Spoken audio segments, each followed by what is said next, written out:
The year was 1986. I was a junior in high school. My guidance counselor, who I really liked, was on sabbatical that year.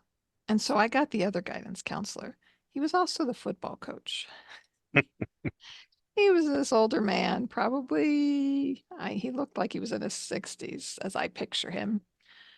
And I remember going in his office and him asking, what do you want to be? Looking at college careers.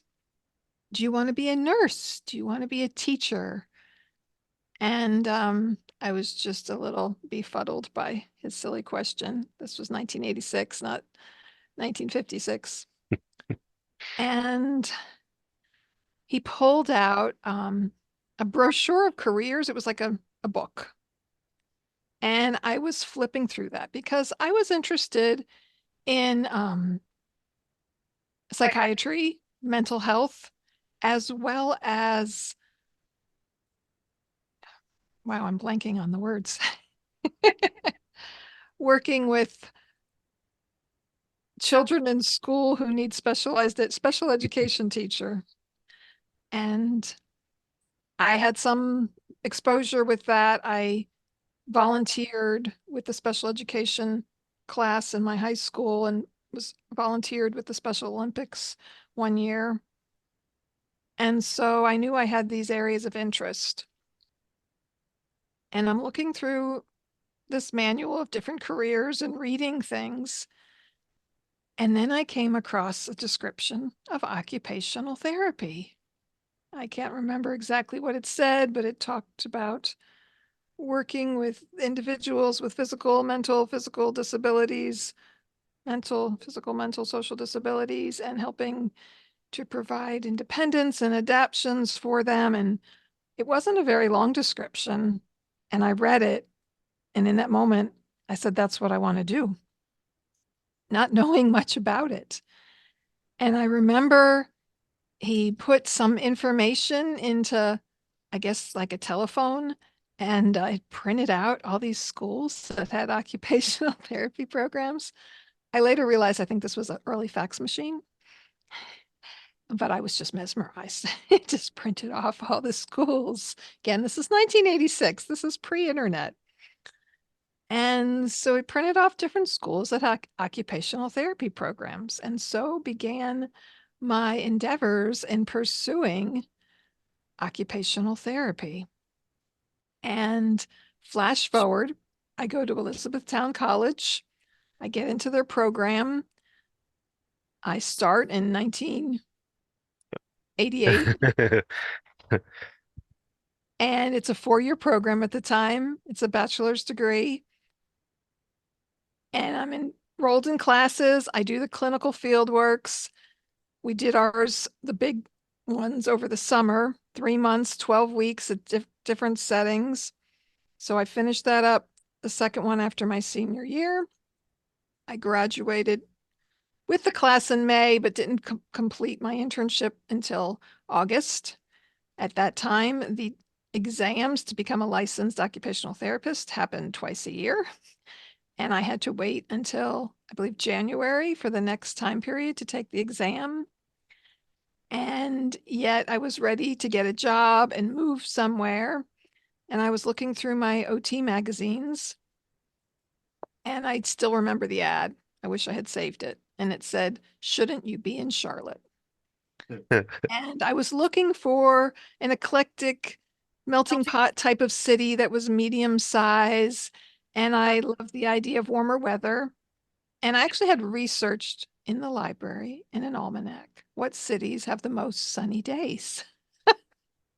And um, somewhere, I believe it was Denver, maybe Colorado, and Charlotte, North Carolina showed up on there. And I'm not sure if maybe Cincinnati, Ohio did too. So I was looking for jobs in these different areas. And I reached out to them, and the ones in North Carolina were willing to fly me down. They really had a need for occupational therapists. This is 1992. And they paid for my flights and flew me down. And so in 1992, I took my first job at Charlotte. It was called Charlotte Institute of Rehabilitation. And I had to wear a white lab coat to work, something you don't see anymore. And my first white lab coat had blue stains on the pocket because for some reason in 1992, we used carbon paper to make copies. And got my name badge on, and off I went working in Charlotte in occupational therapy. And here I am, flash forward 30 plus years later. Hello, this is Don. And this is Gina. And we're with Focused Healthy Family. And today this is podcast number 113. And we're talking about none other than occupational therapy, OT, as a lot of people like to say it. April is Occupational Therapy Month. And I thought, let's just do a podcast on what is occupational therapy? How can it help me? Where do you find occupational therapists? And today, we're going to take a little break here, but let's talk about what we're doing right now. Uh, that's part of this.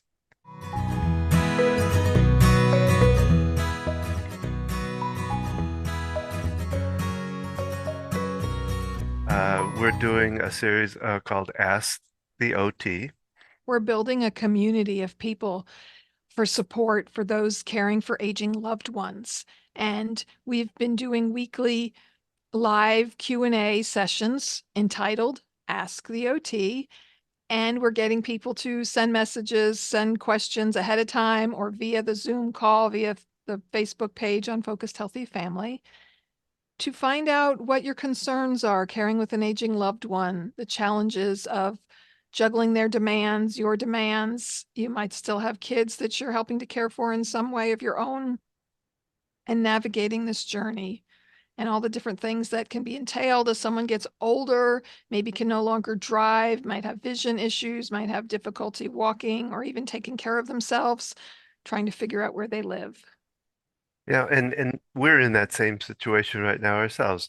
We're in what's called the sandwich generation, which is raising kids, but also taking care of an aging parent. And we just want to be able to help others because we know the questions and the frustrations and the challenges that are involved with that. And so in this community, it gives you an opportunity, well, to be part of Gina's Q&A sessions that she'll do twice a month. I'm going to be doing my some tapping work to help bring down the anxiety that's around that whole scenario of taking care of an aging parent. And there's just a lot of things within that community, just being around others that are going through it.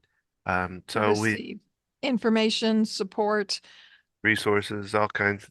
and we'll be bringing on speakers of all different professions and people that work in different communities in different places.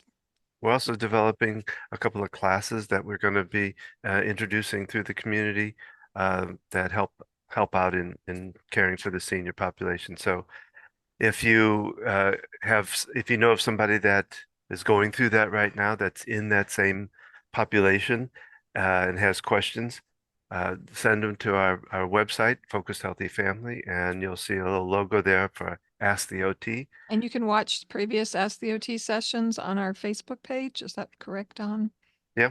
Focused Well, Healthy Family? yeah, we got to, I'll put them up. Um, and we do have one more coming up on the 30th of April at 7 o'clock, 7 p.m. Eastern Standard Time. And you can join it free. That'll be the last free one. And simply go to Facebook and go to the Focus Healthy Family Facebook page, and you can join us in there live. Or if you want to be in live with Gina on our Zoom call, you can email me, don@focushealthyfamily.com, and I'll send you a link on how you could do that. So we hope you join us again We for look this. forward to seeing you and joining our e-parent community, where we'll be expanding on more offers to help you out.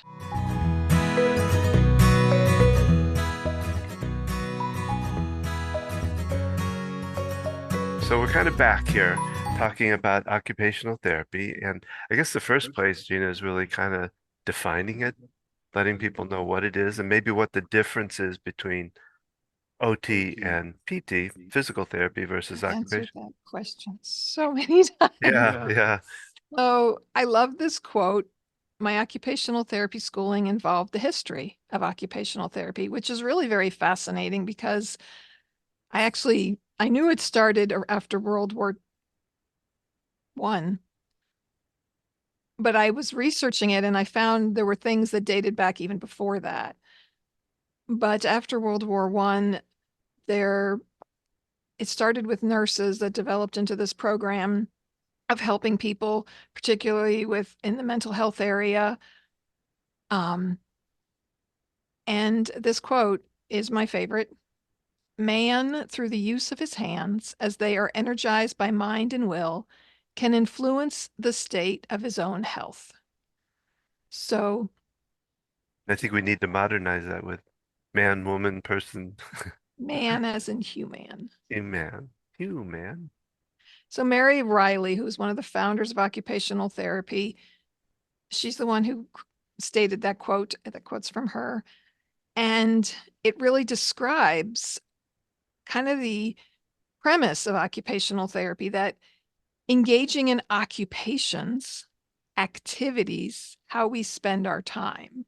So, not a job, but just how we're engaged, how we're spending time can influence our own health. It can affect how we're functioning mentally, physically, emotionally, and it can influence our health. And so, this can be in a lot of different areas. Occupational therapy we have a background training in mental health. And at the time, and when I went to school, it was called psychiatry. And we took all kinds of classes related to that. We also learned about human development from birth through death and all kinds of disabilities and injuries and conditions from birth through death that can affect people. And we looked at, all the different populations. We had a focus on pediatrics one semester, and we looked at sensory integration, which has a new name now, but you could become sensory integration certified right around the time that I was in college in the early 90s. And that was an area of specialty. And so there was just all this ways that you could help facilitate someone to either regain function or with children to gain function if they were not developing in a traditional format, were not naturally developing these abilities that had some kind of, they were born spina bifida or muscular dystrophy or developed some conditions that affected their ability to function. And so how that we could help to facilitate them being able to move and utilize their skills. They even work with infants, Well, and premature. I'm sorry, didn't mean, Okay. you actually to get it down even into more minute or more detail is, I mean, you help people get back to how they cook or how they put their clothes on. I mean, so just to kind of define it, because it's the ADLs, is that correct? So ADL stands for activities of daily living. So what activities do you do every day, Donald? Well, let's see, I get dressed in the morning. Yes. I make my breakfast. I have to either maybe cook something. I have to get in the car and drive to work, possibly. I have to um, Work. work. Yep. You have to be Uh, able to sit in a chair, yep.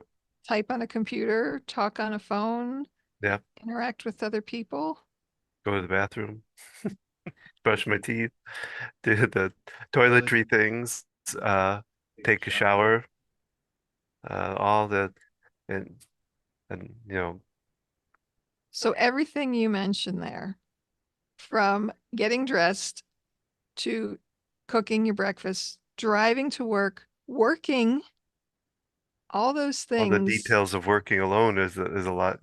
all those areas are encompassed by the field of occupational therapy. Would that include social too?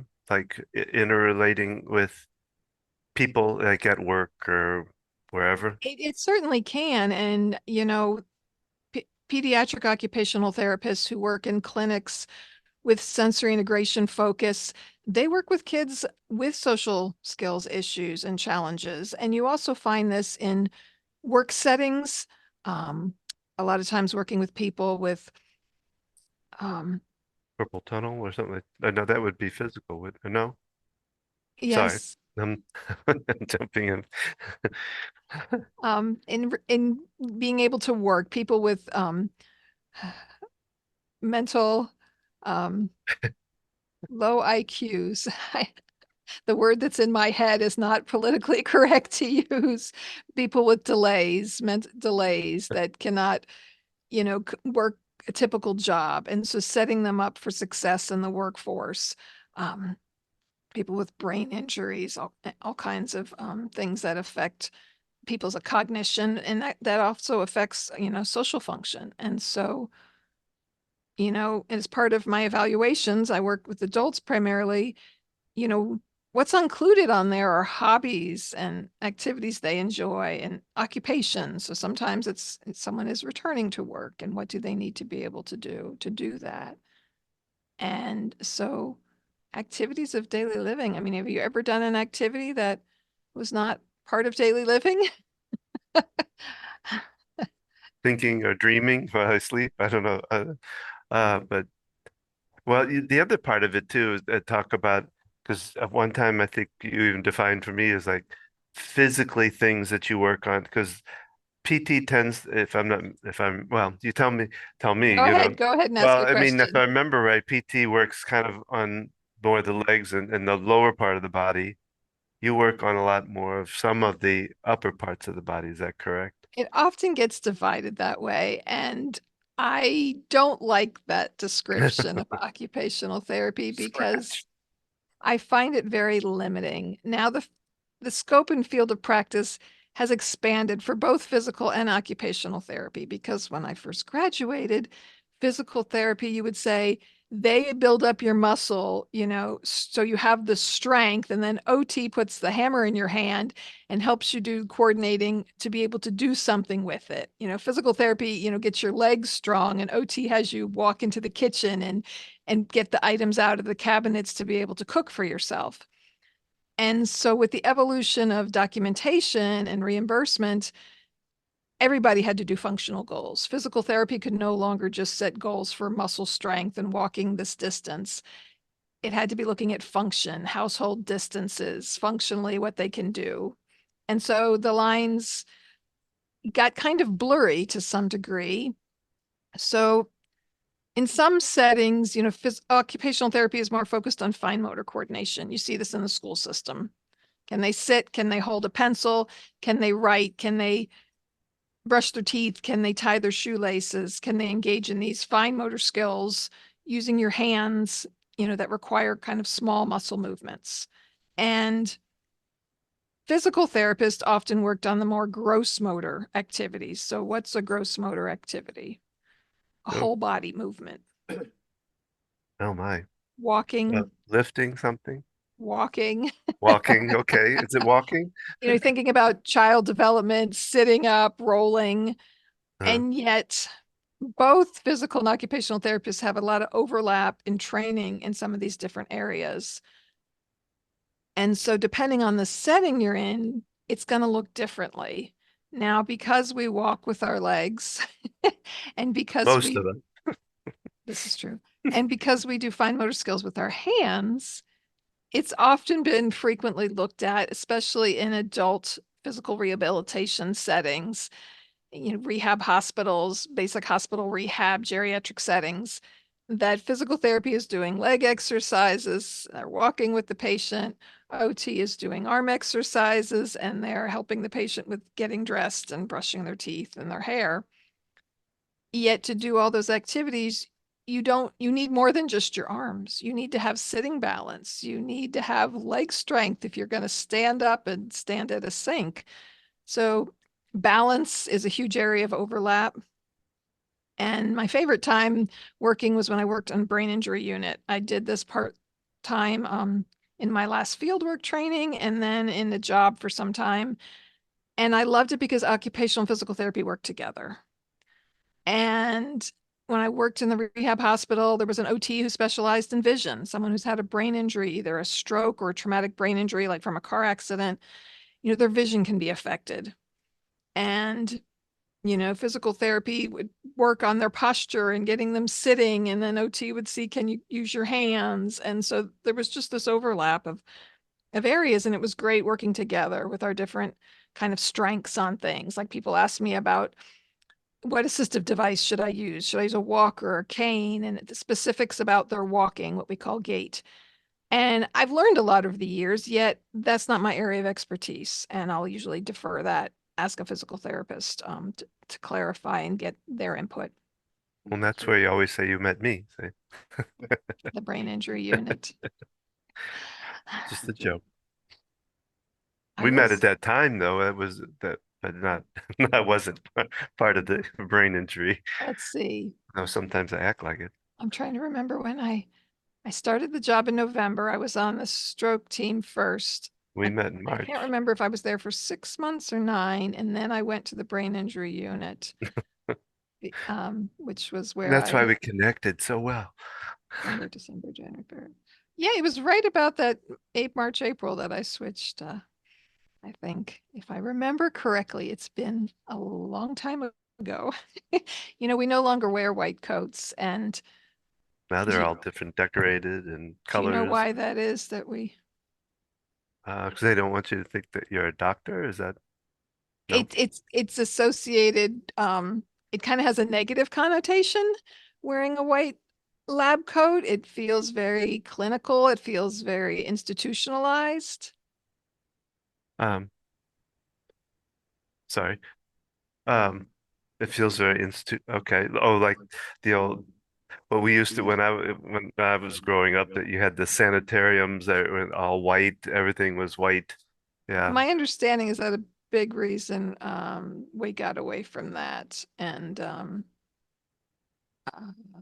I always enjoyed the pockets of the coats, but so over the years I've taken off my coat, and as I do, occupational therapy has expanded into so many areas. People often forget that it has its roots in mental health and wellness.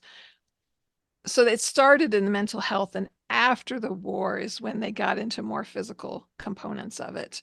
That's just popped into my head. I was Well, 'cause, our youngest went through occupational therapy, which really helped in the Had a pediatric, socialization and yeah, a lot of working on different areas. things like impulse control, frustration tolerance, Mhm. as well as sensory integration. Kids who are either overstimulated or understimulated by sensory input, their sight, their hearing, their taste, their smell. There's also a lot of overlap with occupational therapy and speech and language pathology, which involves the muscles all involved in swallowing and speaking. So they're very related, as well as cognition. So that's another big area of overlap that, um, because we use our brain to think and act, there's a lot. I had classes in neurology in college, and understanding how the brain works and fires, and when you have an injury to it, and the basics of eating and swallowing. There are occupational therapists who work more specifically in swallowing. I remember learning some about that. And yet, usually, the speech therapist, the OT, helps the person to be able to sit at the table and pick up their fork and bring the food to their mouth. And then, in a lot of settings, the speech therapist is the one who makes sure that You they can can swallow. properly chew the food and swallow it, that it goes down properly. And so I often have a good time in kind of adult rehab settings working with speech therapists, because we can overlap our treatment and yet we're focusing on different areas at the same time. Next So, question. well, it's interesting that you're in this because you're now using these capabilities with your own with what you're going through with your dad. Yeah. It's nice that you're able to.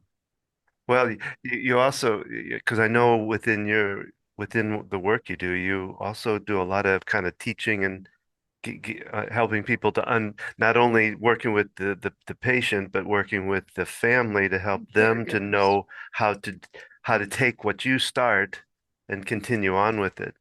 Yeah, caregiver education is so important. I was recently talking with a pediatric occupational therapist, and eh, if the caregivers cannot follow through with the plan, especially looking at kids with physical disabilities or um, developmental disabilities. The therapist is once a week, maybe twice, and a huge part of that is the caregiver education for the parent or caregiver to follow through on exercises and activities at home. Just like in adult and geriatric rehabilitation, we set somebody up with an exercise program, but maybe they're at the rehab, they're doing it 5 or 6 days a week, but then they go home and they might get outpatient therapy, which is typically anywhere from 1 to 3 days a week. And so if they're only doing it once a week, is that really enough to regain function, to regain strength, whatever it is they're working on? So yes, we call it caregiver education. We're educating the patient, the family, and caregivers, whatever that looks like. And that is a huge part um, of what I do. And in many settings, when you're looking at people with cognitive impairments, I remember one job I had, and my boss was a physical therapist and didn't understand why I wasn't working more in cognition and setting goals to improve cognition. So I'm working in a geriatric setting and people have dementia of different degrees. I'm not going to improve their cognition. We can try to maintain, we can try to slow, but mostly adapting. And it's Mm, really about educating the caregivers of the facility of ways that they can cue them, things that they can do to help facilitate their ability, environmental modifications, labeling dresser drawers. There's some great family members who do this. These are your socks, these are your underwear. So someone who's physically able to get dressed, they can locate and find things. Even just having the name labeled on their room so they know where to find it, and ways that they can approach them. I've spent a lot of time helping nursing staff, usually nursing assistants who would assist somebody with getting ready, getting dressed, whether it's the hospital, a rehab hospital, or a long-term place where they might live and they need that assistance, of not just doing it for them. mm, You think about our kids, if we do everything for them, they're not having the opportunity to have the hands-on skills and learning. And it's the same in my job. There's another saying about you can, about teaching a man to fish. Um, yeah. You could you can give the man a fish or teach him to Yeah, if feed you themselves, give the something man a like that. fish, he eats for a day, but if you teach him how to fish, he can eat for his lifetime, right? And so that's what occupational therapy is. We're teaching people the skills that they need to function. And so if I go into someone's room working at rehab setting, um, say they've broken an arm. So now their arm's in a cast and it's painful. So it's not easy to put a shirt on in that setting. And these people are typically 60 plus, and maybe they have some arthritis, and maybe they have some kyphosis where the posture is like this, and maybe they're limited with their neck already. And now they've got this shoulder that's in this cast. And how do you get your shirt on? So showing them ways to be able to adapt to do it and showing the caregivers. And sure, maybe they can't do it completely independently as long as they have that cast on, or maybe they weren't even doing it 100% by themselves before. Yet, what can they do? Do you need to put it on and help them get it over one arm? And then can they finish it? Because the more we're using our muscles, the more we're engaging in these activities, that's how we maintain. I get patients in their 90s and 100, and they raised their kids, they were home, but they were washing clothes even before washing machines, and they were hanging clothes on the line, and they were, depending on where they lived, they were walking to the grocery store. They were doing all these physical tasks all day. They were engaging in activities of daily living. This was their occupation. And this was a form of exercise. When's the last time you cleaned the house? You get a lot of exercise. You're using all your muscles in your body. You're even getting aerobic exercise at times. And so we have so many conveniences now of things that we don't have to do. And many people are in jobs where they're sitting more. So Mm, you become very sedentary. And if you have an injury and you have a doting family member and they want to help them. And, I've had so many male patients. I'm trying to teach them how to put their socks and shoes on. And they say, well, my wife can do that for me. Well, yeah. what about her health? What about her back? Or if she's going to help him, help put it on while he's laying down in the bed, not when he's sitting up in a chair and you have to bend to the floor. So, showing them easier ways to do things, but what things can they put their foot in the shoe and push down on it? Using the leg strength and their muscles to do that, using a shoehorn, maybe a long one, and then maybe they kick their foot up and you help tie it. Or it's more meaningful when we can participate in our own life. And the more engaged we are in doing things, and, I always say as a therapist, I have to put my hands in my back pockets because I want to jump in and help. And depending on the goal, maybe I've decided to help someone figure out the best way to shower and the safest way to do things. And you expend a lot of energy taking a shower, believe it or not. And my session with them is 50 minutes. And we take a lot of time getting things set up in the shower, and then they're exhausted, and my time is limited. So maybe I physically am helping them get dressed in that session if I don't, have the time. But they've more actively worked on another component of it, right? And sure, there's times when you're in a hurry and you got to get to an appointment. I've had patients say that, yeah, I usually get dressed myself. It takes me a really long time unless we have to go to the doctor, and then my spouse helps me. Um, but thinking about your sense of independence, thinking about a young child who's learning to do things, our youngest was like, me do it, me do it. Often when they're really young, before they can accurately hold a fork or spoon, they're wanting to eat, they're wanting to feed themselves, they're wanting to pick the food up. It's part of a sensory experience and being engaged in it.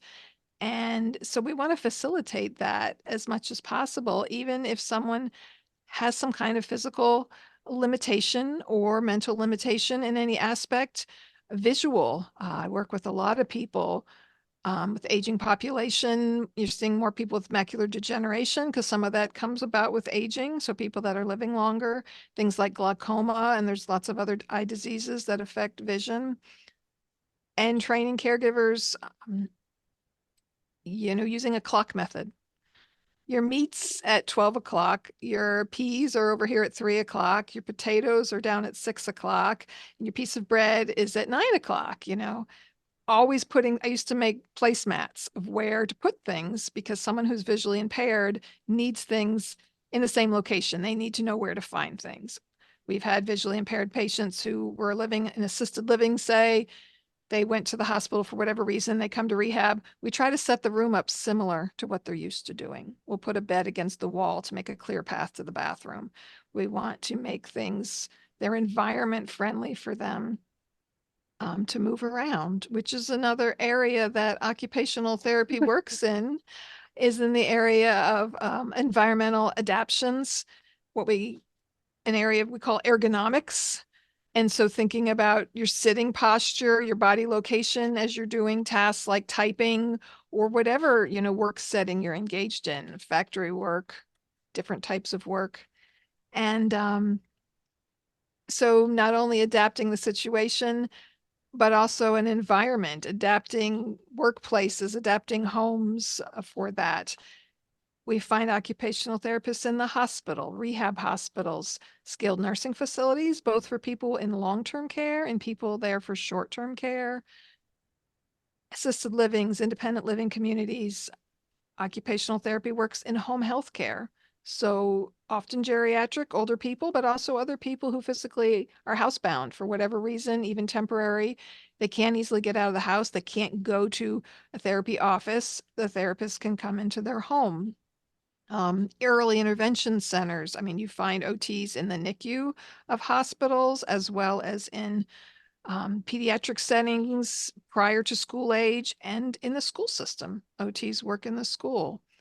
So I want to take this in a little different direction. If Sure. I want to talk, because one of the things you've talked about before is your caregiving at work, your caregiving at home, and I want to talk a little bit about, I guess, the emotional part of this for you as a caregiver and how you kind of deal with that. Because like I say, it can be kind of a burnout place. I would imagine. So maybe we'll just talk a little bit about your feelings around it, and how you really deal with it because you're very involved as a mother and with your kids and My you're dad. Your dad, yeah. You're caregiving all over the place, and sometimes not for yourself, and just kind of anyway. Just Yeah, I have my moments. Math was the subject I excelled in school. And I have my moments when I think, why didn't I become an accountant? I'd love to just sit in a room and look at numbers all day.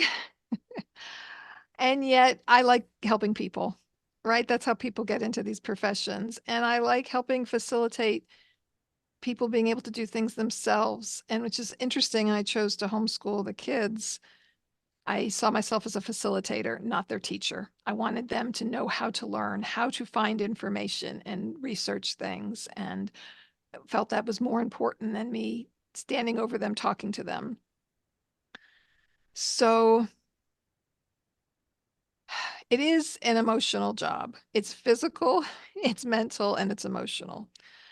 I, especially working with adults, physically, I'm helping people to stand up, to roll in bed, to go to the bathroom, which someone who can't stand without holding on, they've got to be able to get up, turn, get their clothing down, sit on the toilet, clean themselves, all these activities, right? So you see a job description for occupational therapy, and it's bending and stooping and lifting and reaching and all these different components that are involved in it. So it has a toll on your body.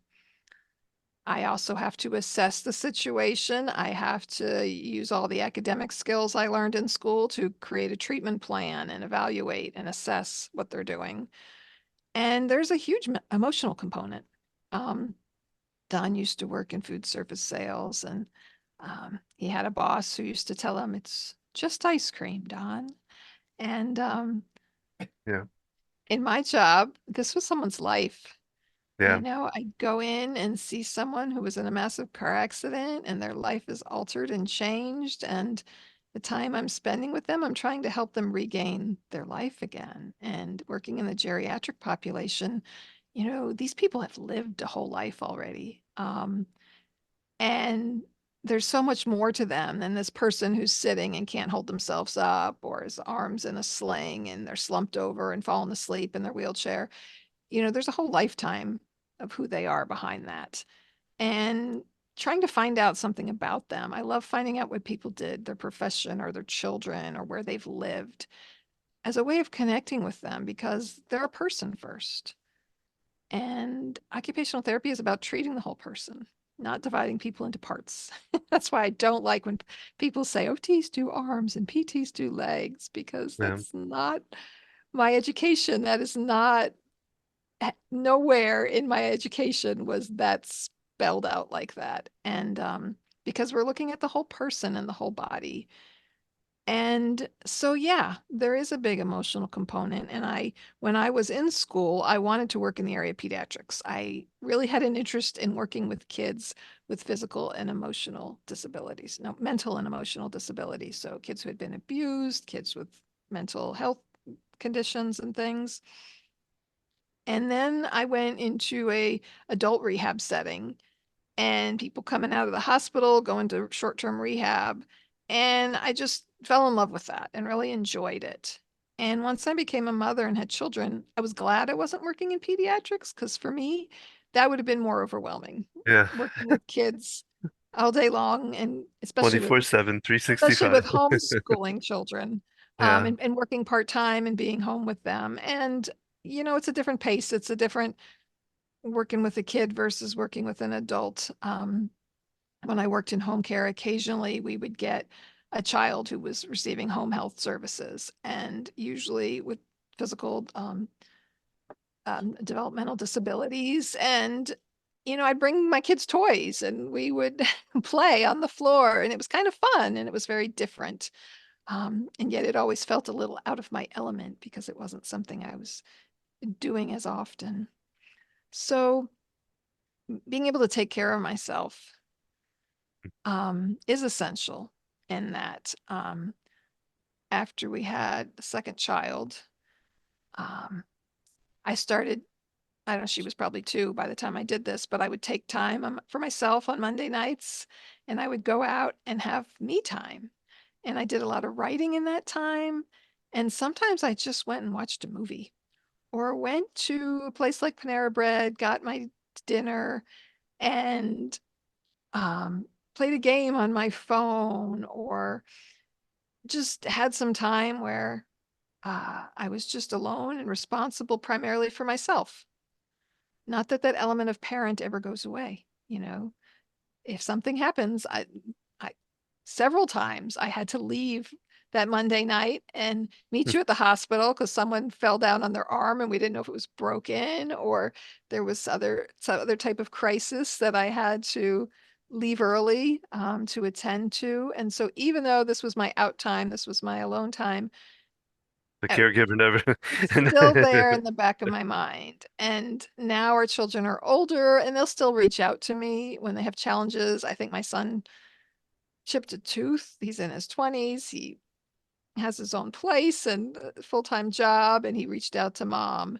And now I'm getting the calls from my dad, who has Yeah. advanced dementia with Parkinson's disease. And over the past several years, the dementia has advanced. And and I get calls from my mom because he's in a panic and he's getting angry. He's trying to leave, and just being able to listen and talk to him.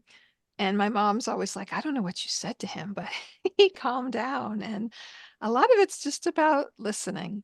Yeah, we've done a Dad, lot with that. you're really angry. Oh, wow. You're really upset about this. And okay, you got to get out of here. Where is it you're at, Dad? You're at home and who's there with you? And trying to kind of reorient him in his environment. And so I get these phone calls and I have these dealings with throughout the day, a fun story. So we've had kids with mental health issues, and I've gotten those phone calls not only from Don, but the kids while I'm working and having to juggle that. And I was at work this past weekend, and I had taken a patient for a walk and they were sitting to rest. And I saw my daughter was calling. So I'm like, I better take this, see what's going on. And I step aside and I answer, and she's like, Mom. And I'm thinking, tragedy. Oh my God, Dawn's had another heart attack. What's going on? And she's like, two North Carolina teams won the EI award, right? She's watching the robotics competition. And she was just calling to share good news with me. And that was such an amazing, special moment because I've had so many phone calls between my dad and my kids and Don with his health that were emergency crisis challenges, right? And so it was such a joyful moment to get that call of just wanting to share the excitement with mom because like you said, it is emotionally draining. And I Mhm. remember saying to you over and over, my job is not just physical and mental, it's emotional. And so having that exhaustion and having that, I started doing some things on my way home from work. I used tapping or breathing and trying to like set it aside because I would still be thinking about my patients when I go home. Oh, maybe I could have done this, maybe, and having to separate from it, having to step back and having to engage in activities like gardening, I've enjoyed over the years, walking, exercising, listening to music. I love listening to loud music in my car. Ask my children who, Yeah, yeah. Mom, it's too loud. I've turned that car on after she's driven it, and it's like, whoa, whoa. And it's sort of a release. I can sing out loud. I can rock with the music, pretend I'm at a rock concert, even though I'm sitting in traffic. And finding ways to relieve stress are so important. They're important for anyone in any job. And that's kind of another area of occupational therapy, helping us learn to manage our time, our emotions, and navigate things. And speaking of time,